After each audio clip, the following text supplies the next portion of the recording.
जय हिंद दोस्तों। Sitamarhi education YouTube channel पे आप सभी का स्वागत है। आज हम पढ़ेंगे हिस्ट्री।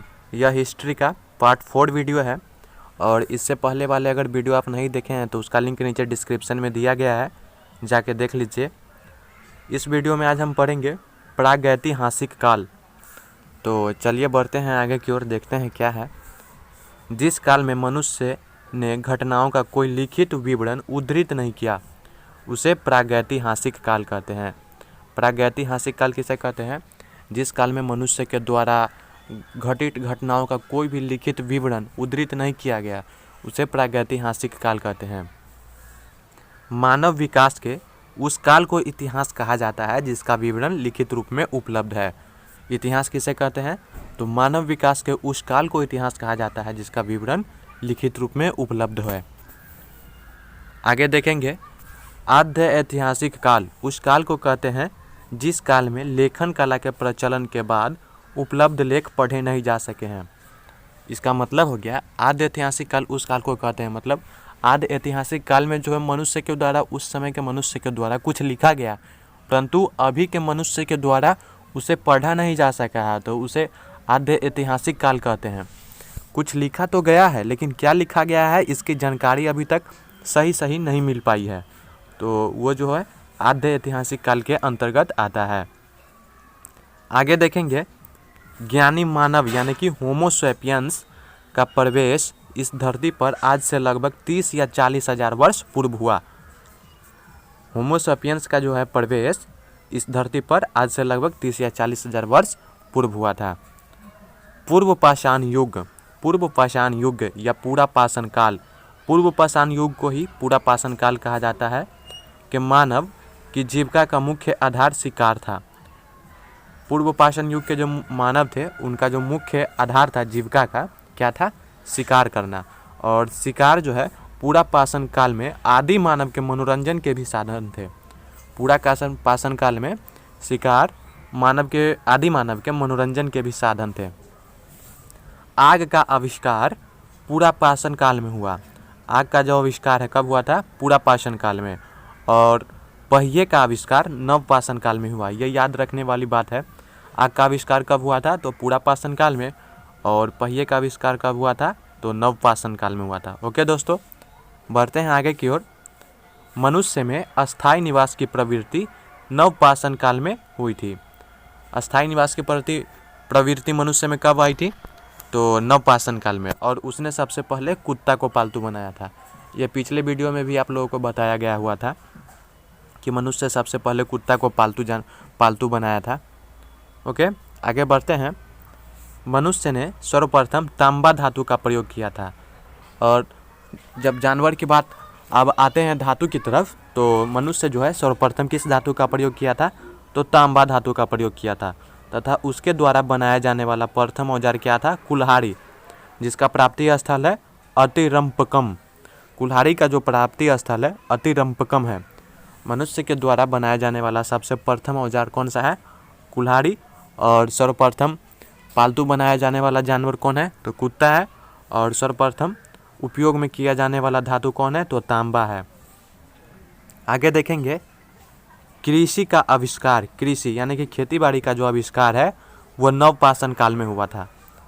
ओके, आगे देखेंगे, प्रागैतिहासिक काल अन्न उत्पादक स्थल मेहरगढ़ पश्चिमी बलूचिस्तान में अवस्थित है। प्रागैतिहासिक काल जो है अन्न उत्पादक स्थल मेहरगढ़ पश्चिमी बलूचिस्तान में अवस्थित है। आगे देखेंगे, कृषि के लिए अपनाई गई सबसे प्राचीन फसल कौन सा है? तो गेहूं है। जिसे पहली फसल यानी सबसे प्राचीन बोले या पहली फसल बोले तो वो कौन सा है? तो गेहूं है।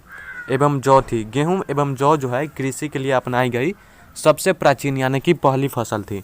लेकिन मानव द्वारा सर्वप्रथम प्रयुक्त अनाज कौन सा है? तो चावल है।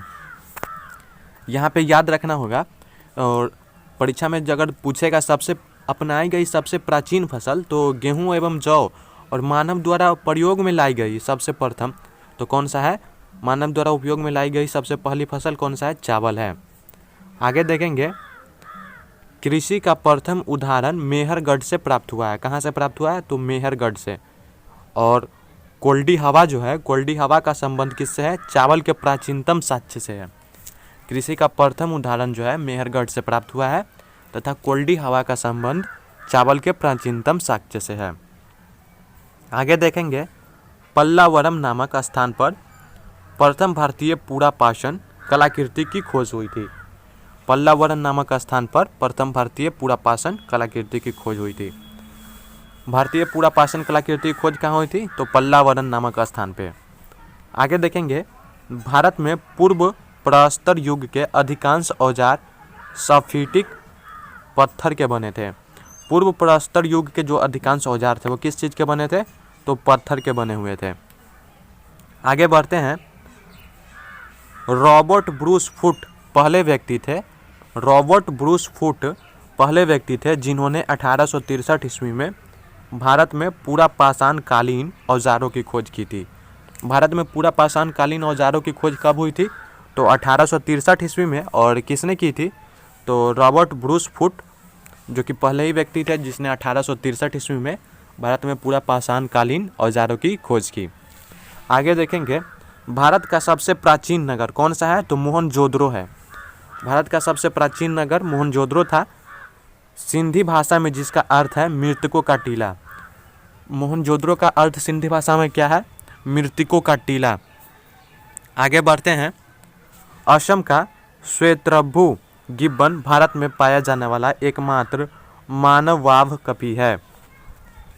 अगला देखेंगे इनाम गांव ताम्रपाषाण युग की एक बड़ी बस्ती थी। इनाम जो गांव है, इनाम गांव एक जगह का नाम है जो ताम्रपाषाण युग की एक बड़ी बस्ती थी। इसका संबंध जोरवे संस्कृति से है। ये पूछा भी जाता है इनाम गांव ताम्रपाषाण युग की जो एक बड़ी बस्ती थी उसका संबंध किस संस्कृति से है? तो जोरवे संस्कृति से है। ओके दोस्तों, आगे देखेंगे भारत में शिवालक की पहाड़ी से जीवाश्म का प्रमाण मिला है। भारत में शिवालक की जो पहाड़ी है वहाँ से जीवाश्म का प्रमाण मिला है। आगे देखेंगे प्रागैतिहासिक काल में भीमबेटका गुफाओं के शैलचित्र के लिए प्रसिद्ध है। प्रागैतिहासिक काल में भीमबेटका गुफाओं के शैलचित्र के लिए प्रसिद्ध है। भारत में मनुष्य से संबंधी सबसे पहला प्रमाण नर्मदा घाटी में मिला है। भारत में जो है मनुष्य से संबंधी सबसे पहला प्रमाण कहाँ मिला है? तो नर्मदा घाटी में मिला है। आगे देखेंगे नोट में देखेंगे प्रागैतिहासिक काल का नोट देख लेंगे। भारतीय नागरिक सेवा के अधिकारी रिजले प्रथम व्यक्ति थे जिन्होंने प्रथम बार वैज्ञानिक आधार पर भारत की जनसंख्या का प्राजेतीय विभेदीकरण किया था। प्रथम बार वैज्ञानिक आधार पर भारत की जनसंख्या का प्रजातीय विभेदीकरण किसने किया था? तो भारतीय नागरिक सेवा के अधिकारी रिजले। आगे देखेंगे प्रागैतिहासिक काल के संस्कृति एंड बर्तन। प्रागैतिहासिक काल के जो संस्कृति और बर्तन है उसको थोड़ा देख लेते हैं। तो मालवा संस्कृति में जो है काला तथा लाल बर्तन का उपयोग होता था और बुर्जहोम संस्कृति में धूसर बर्तन का उपयोग होता था। धूसर बर्तन का उपयोग कौन सा संस्कृति में होता था? तो बुर्जहोम संस्कृति में। और जोखे संस्कृति में जो है लाल बर्तन का उपयोग होता था। वहीं दक्षिण नवपाषाण संस्कृति में चमकीला धूसर का बर्तन का प्रयोग होता था और पूर्वी नवपाषाण संस्कृति में भूरा बर्तन का प्रयोग होता था। ओके दोस्तों, इसी तरह के और भी वीडियो देखने के लिए सीतामढ़ी एजुकेशन यूट्यूब चैनल को ज़रूर सब्सक्राइब करें। और अब आप हमारे टेलीग्राम चैनल और फेसबुक पेज से भी जुड़ सकते हैं जिसका लिंक नीचे डिस्क्रिप्शन में दिया गया है।